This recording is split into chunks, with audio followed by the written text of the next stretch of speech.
All right, we're going to go ahead and get started as it's 11 o'clock. We only have a few people signed on currently, but folks can always access the recording of this webinar if we cover something in the beginning and they sign on later. So again, good morning, everyone. My name is Rima Atung. I am the program coordinator for the Illegal Marijuana Market Enforcement Grant Program. This morning, we are going to go through the application for the 2025-2027 biennium solicitation. As I mentioned, this will be recorded. If you have any questions throughout the presentation, please feel free to raise your hand and ask your question out loud. We have only a few people, so please, speak up if you have any questions. Right, let's go ahead and get started. So we're going to first do a quick overview of the Criminal Justice Commission, just in case there's any new folks that haven't applied with us before. We'll talk about the Illegal Marijuana Market Enforcement Grant Program background, the operating guidelines associated with this grant. Then we'll look at the Request for Grant Proposals, or RFGP, which is the actual solicitation. We'll do a walkthrough of the application in our online system, SurveyMonkey Apply, and then we'll have some time for any remaining questions in case folks haven't got their questions answered throughout the presentation. So let's just jump right into our CJC overview. Most of you might be familiar with us already, but just in case anyone isn't, the Criminal Justice Commission is an agency, a state agency in Salem. There is a 7-member body of appointed commissioners, and the commissioners are the folks that actually make the decisions. And we have monthly commission meetings where we present information on whatever is going on to the commissioners for them to do that decision making. And in support of them, the Criminal Justice Commission is also an administering agency of which, I am an employee. So it's a little confusing there because we're both called the same thing. One is a commission and one is the supporting agency. And the administering agency really does research projects, develops policies, and then administers our various grant programs that are related to the criminal legal system and associated systems in Oregon. The agency's purpose is to improve the effectiveness and efficiency of the state and local criminal justice systems by providing a centralized and impartial forum for statewide policy development and planning. And that impartial word is very important. We take this very seriously. We always try and look at things objectively and present information as best we can so that the commission or the 7-member commissioners can then make good decisions. Our website is listed there in case you want to learn any more about CJC. So now we're going to just do a quick review of the Illegal Marijuana Market Enforcement Grant Program background. The program was started in 2018 through SB 1544 and had an original allocation of about $3 million. It's grown over the year. There was a big influx of money in 21 and 2022. I'm not going to go through all the different stages at this point, but it's there on the slide. If you want to see how the program has kind of grown and changed over the years, most recently in the 2023 biennium, we have the $6 million allocation that is just there for each biennium and included in our budget as a baseline for the program each biennium. In 2023, for the 2023-2025 biennium, there was also an additional $5 million that was provided to this program. So it was a little higher than the baseline. So this might be a very competitive grant year, depending on how the budget pans out throughout the remainder of the legislative session. So for this year, for the 2025-2027 grant program, we have a baseline of about 7.6 million. So that includes that 6 million allocation that's every biennium. There was a little bit left over from the 2023-2025 allocation. So we lumped that in there together. And then there is a proposed additional 11 million appropriation. However, like I said, we have to wait until the end of the legislative session to see if that is approved or not. So the total available funding won't be known until the second half or the final application is due. And I just want folks to be aware of that. So the commission may determine later, once that is done, to prioritize specific things, and that will be communicated to applicants with enough time to incorporate that into your final application. One thing that they may consider, that they have considered previously, is to prioritize a portion of the funding to be eligible only for community-based organizations that provide those human service supports for victims of labor trafficking associated with the illegal marijuana market. As I kind of alluded to, we are doing a two-part solicitation, and that helps us to minimize delays so we can do the first part of the application, the narrative select section, before we actually get that funding finalized. And that way, we get the process rolling. It always takes months to do the review and to present it and get grant review committee feedback and then present it to the commission for their approval. So we just want to get that started as soon as humanly possible.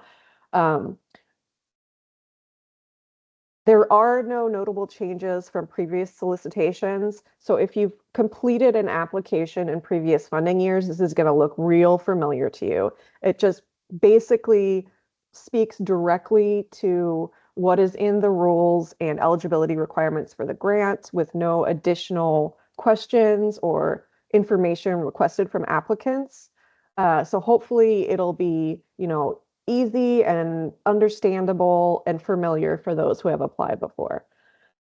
So since the solicitation has two parts, the preliminary part or the narrative, the responses to the narrative section are due June 12th, 2025.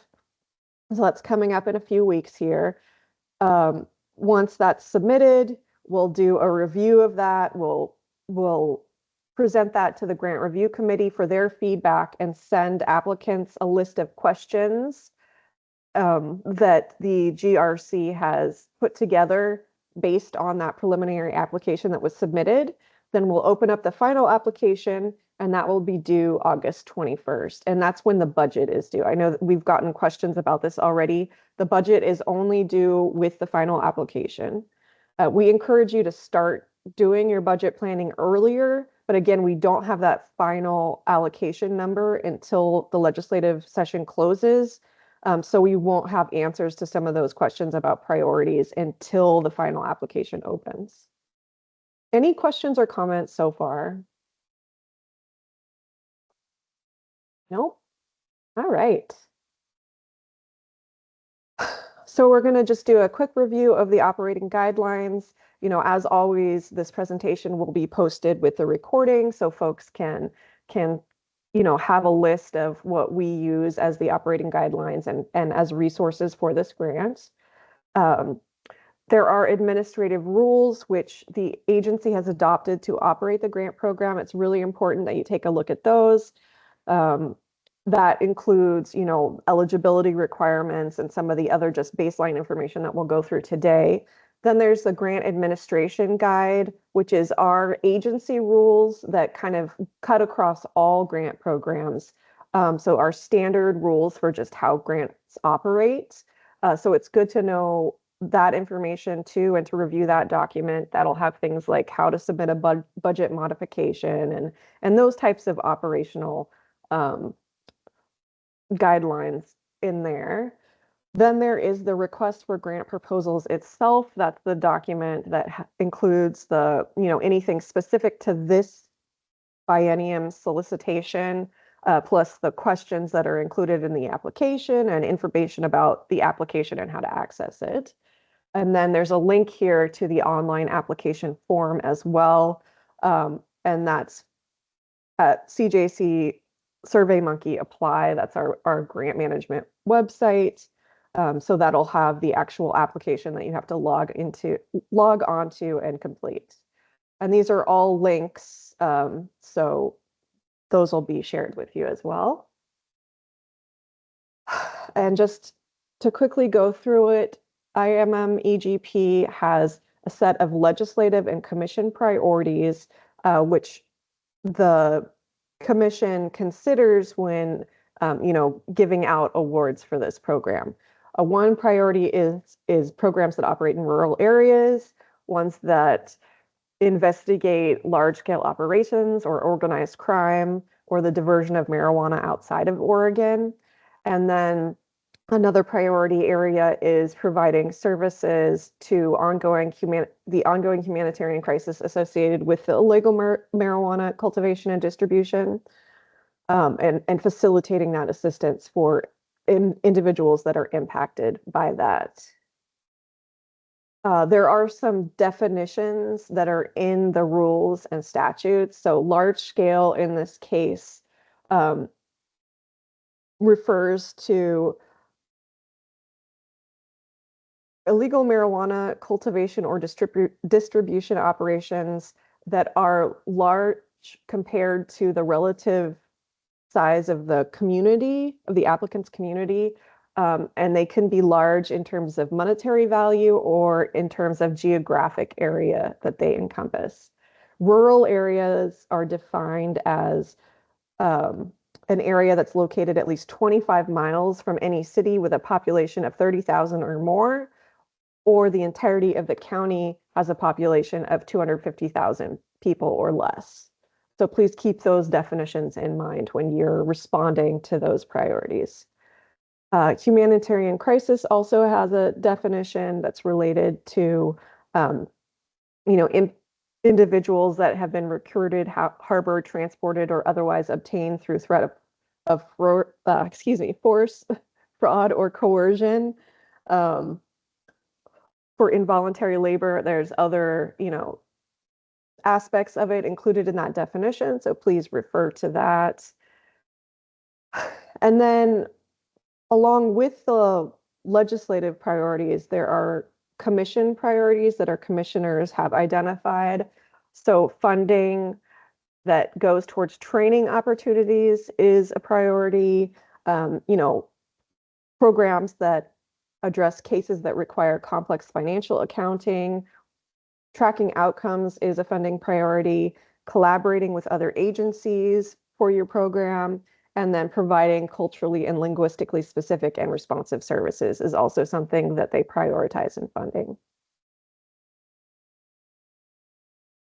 Eligible applicants for this grant program are cities and counties or units of local government or community-based organizations. And as of last year, the definition for community-based organizations was tweaked a little bit. So make sure you read that and make sure your organization qualifies.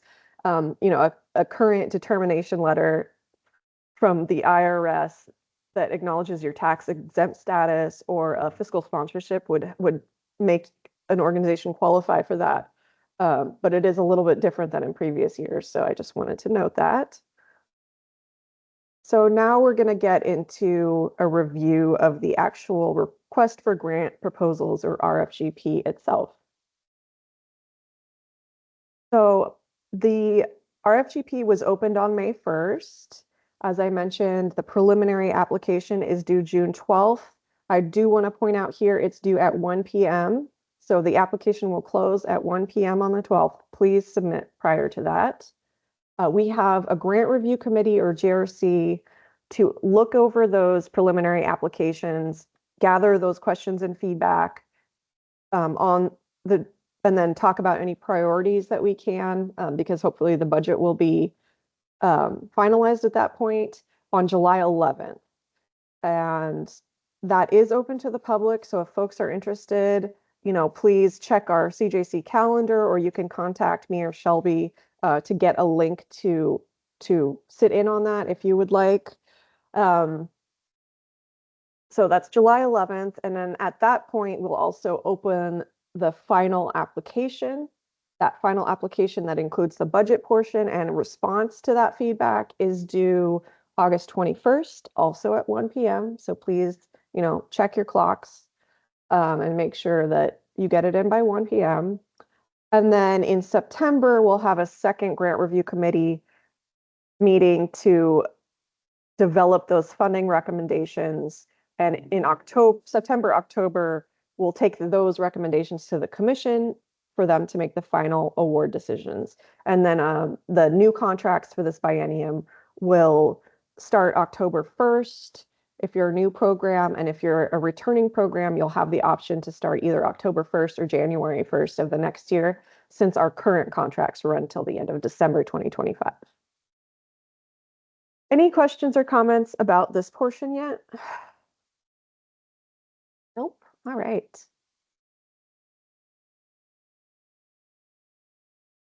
As I mentioned, the final funding amount is still TBD. We'll start dispersing funds in October of this year.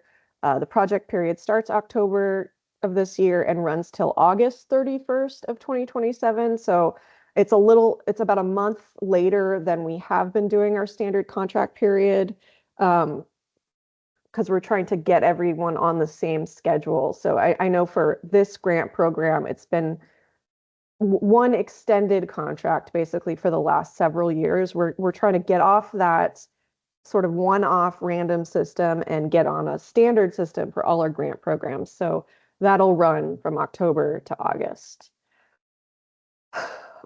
Please make sure that you design your budget in relation to whatever project period you opt for, either starting October 1st or January 1st. So that means, make sure your personnel calculations are for the same number of months as your project period, taking into account any hiring you have to do, and just those sorts of considerations when you're developing your budget. And then how much money should you ask for? Always just the amount of funding you can justify within the grant rules and priorities. And then after this grant cycle, we do have the 6 million per biennium that's just guaranteed right now in the budget, and we can anticipate that will be available in 2027, 2029 as well. Any money on top of that, folks have had to advocate for separately, so we don't know if there will be anything in addition to the 6 million at this point. Funding categories are pretty standard for, all grant programs, just personnel, contractual, equipment, supplies, travel and training specific to the grant purposes, rent and utilities for workspaces related to the grant, and then administrative costs up to 10% of the total grant that you're requesting. Here's some examples of allowable and unallowable uses of funds. For example, anything that meets the rules and statutory requirements are allowable. Some examples are staff salaries and fringe, specialized equipment or supplies, contracts for specialized professional services, researchers, victim survivor services such as housing, basic necessities, legal assistance, and then training related to the grant program goals. Unallowable costs are also included in our grants, in our GAG.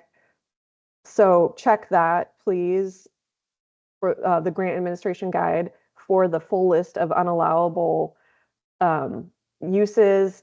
And that also includes a list of things that are generally prohibited, but you can request to be included if you have good justification for it. So, this list here, supplanting, employee bonuses, and funds used for marketing or branding is just a few of the things that are unallowable. So I really encourage folks to go look at that grant administration guide for the full list. So again, as noted, we're going to get those preliminary applications, and the first step is for staff, CJC staff, to do a review.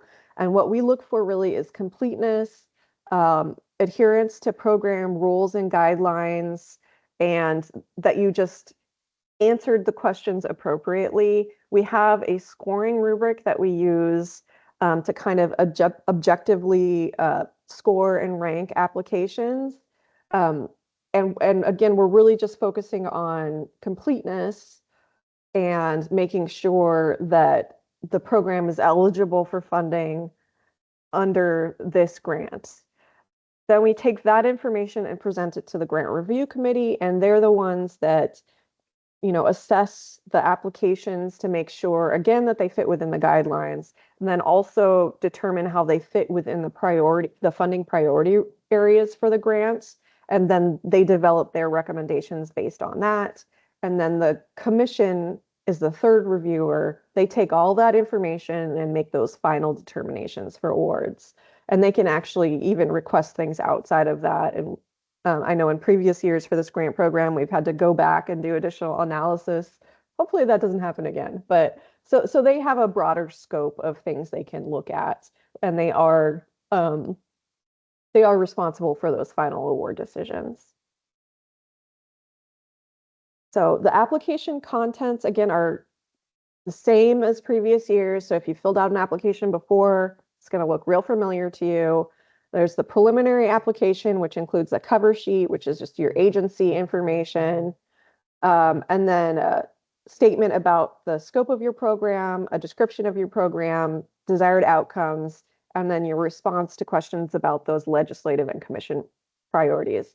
I do want to just highlight here, you have to submit a preliminary application by that due date, June 12th at noon, to be able to submit a final application. So that's first step, that preliminary application has to be completed.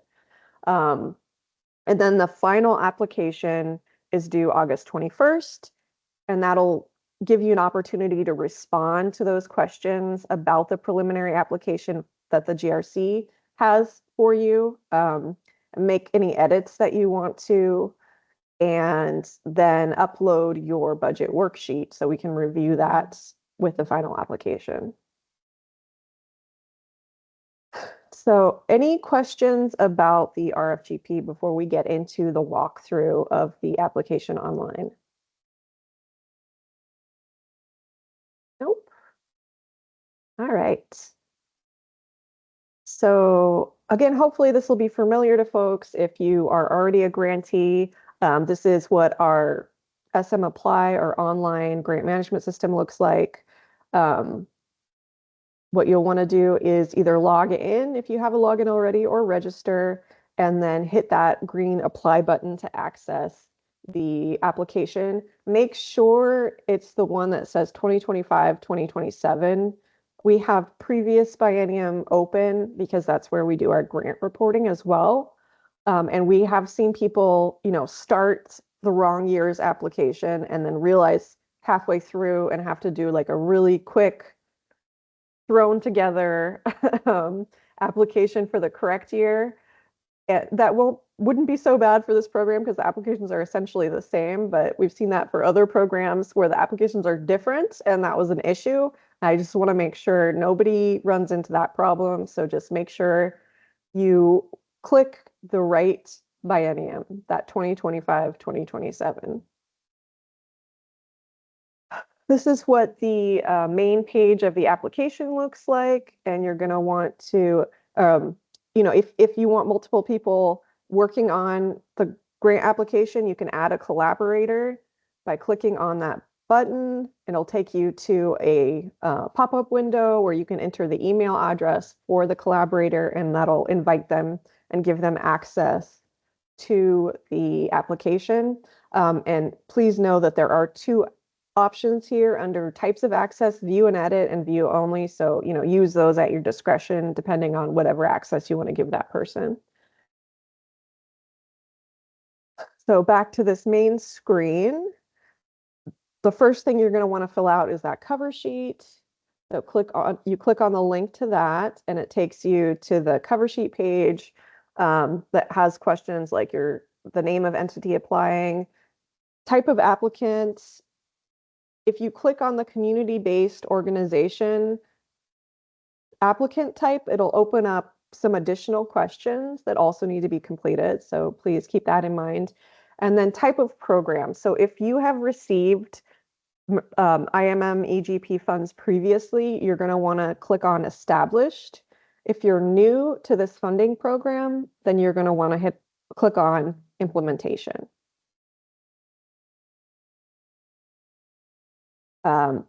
You'll enter your primary applicant contact and your fiscal contact. I do want to note here that, you want to make sure you save periodically, so you can either save and continue editing or mark as complete. Oh, excuse me, mark as complete down at the bottom once you've filled out the full form.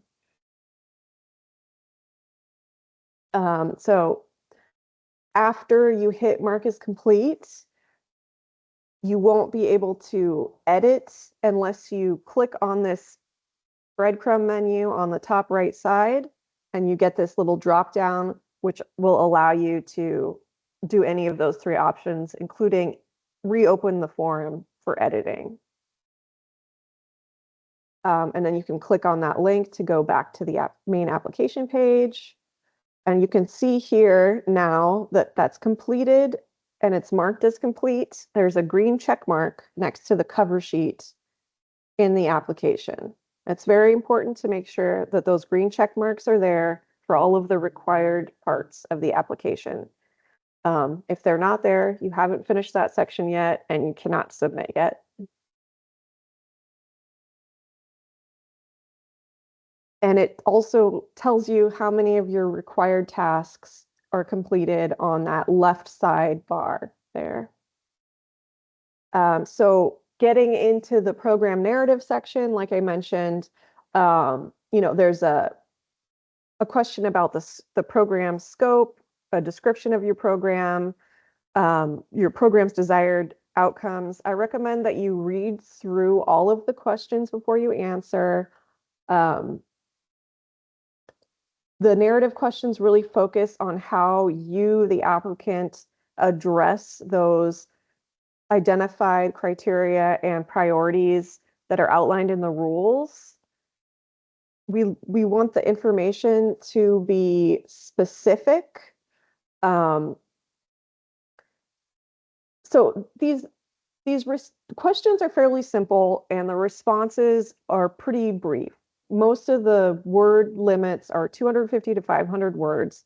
What I just want to communicate here is please include specific information about your proposed program so we really understand what you're requesting to fund. Be detailed but succinct in your responses, and try to stay away from relying on general statements and jargon. We really want that specific information about your individual program and how it operates and how it aligns with what the funds are trying to do. So the more specific and detailed you can be within those word limits, the better the response will be. The more we'll be able to see what you're actually trying to do with your program. The next section deals with the legislative priority elements. And again, they're just, quick responses. These are 250 words or less to respond to each of those priority areas about like rural areas, large scale operations, organized crime, etc. Please don't just restate the language in the priority. Instead, include how your program meets that priority through intentional program design or specific actions that your program is going to accomplish. And then there's the last two legislative priorities. And again, the same the same buttons at the bottom of the screen to save and continue periodically, or hit next if you're done with the form and your answers are complete. The next section is commission priority elements. So it's exactly the same, just with those commission priorities, like the funding training opportunities and addressing cases that require complex financial accounting. So there's the other three of those. And again, just make sure you save periodically and hit that mark as complete once you have finished the whole narrative section. Once you have done that, you'll see that there's the green check mark in this navigation bar to your left. So it shows you finished that section. And then you can go in and upload the optional documents that you can include with your application. So that is either MOUs, if you're working with partner agencies, it's good to include those. Not required, but it's good to include those so we can kind of gauge more about how your program works. And you can also include supporting documents if you would like. So things we have seen previously are letters of support, data about what your program has accomplished, news articles, or any other supporting documents you see fit. These items are not scored. The optional items are not scored, but they are there to help aid the reviewers in better understanding your program and just giving you that opportunity to share a little bit more about your program, but they are optional. So once you attach the file, then again, you hit mark as complete, and you'll have a check mark next to the optional section that if you choose to submit something there. Again, those green check marks, make sure they're there. Make sure the required components are complete. That navigation bar on the left now shows that the 2 out of 2 required tasks are complete in this preliminary application. Double check everything, reread, and then don't forget the very important step of hitting submit. If you do not hit submit, and this happens fairly regularly, your application will be incomplete in our system. So make sure you hit submit so we can tell that you actually want to apply for the program. There are plenty of people that start applications and never finish them, and they just don't want to finish them. We want to make sure if you actually want to apply, you submit. And once you hit that green submit button, you'll get this pop-up window, which will, give you one last chance to review before you submit, or you can go ahead and hit that submit button. And you'll get a message that your application has been submitted if you did it correctly. It also emails the primary contact on your application. So if you don't see this page and if you don't get that email, you probably did not submit your application and you need to go back and double check. All right, so we did include with the application on our website the program budget worksheet that we're gonna, collect for that final application. So hopefully, folks start on this early, so you have the maximum amount of time to work on your budget, but it is not due until the final application. The worksheet includes only allowable budget categories, and it is locked. So there are formulas in there already for calculating personnel costs and other different types of costs. If you have any trouble with those formulas or it doesn't seem to be working, please reach out.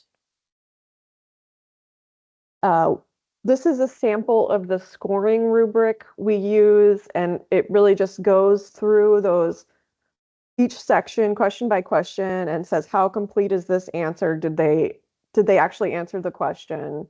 How much information did they provide? It's really just looking for, completeness of the answer and if that answer indicates that you're eligible based on the information provided. This is the sample breakdown of points. So they're, it's just broken up by how many components are in each section, basically. I do want to say here the rubric is an analytical tool and not a decision-making device. Excuse me. Like I said, we're really doing the staff review to help organize the applications and the information for the GRC to review and make those recommendations. So we're not doing qualitative analysis really at this point. We just try and highlight things that they might have questions about. So it is not a decision-making tool.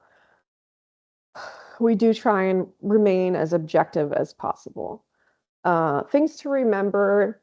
So like I said, the application questions have word limits. They're pretty short for the most part. So please be focused and direct in your answers. As I said before, also, we included those links to the supporting documentation in the beginning of the PowerPoint. So read through those. Ask us questions if you need assistance. We can help with certain things like how the program rules apply, what a program requirement means. If you have questions about the RFGP contents or you're having trouble with the budget sheet or the online application, we can help you with that. We can't give you other types of information, like if your response is good or not, or recommendations for who you should contract with, or asking about how much money is appropriate or who else applied for what money. That information is public after all the applications are submitted, but not during the application process. So here is my email and phone number. Email is the best way to reach me, and then Shelby's information is here as well. If you want to join our interested parties list, feel free to contact us too. So that's just the general list where we send out all grant information. So not just for IMM EGP, but for all our other grant opportunities as well. So email us if you want to be included in that. So any additional questions or comments at this time? No? All right. Well, thank you all very much for attending. Again, this was recorded, so we'll make it available on our CJC YouTube channel. And feel free to reach out if you come across any questions while you're filling out the applications. And have a great Friday and Memorial Day weekend, everyone.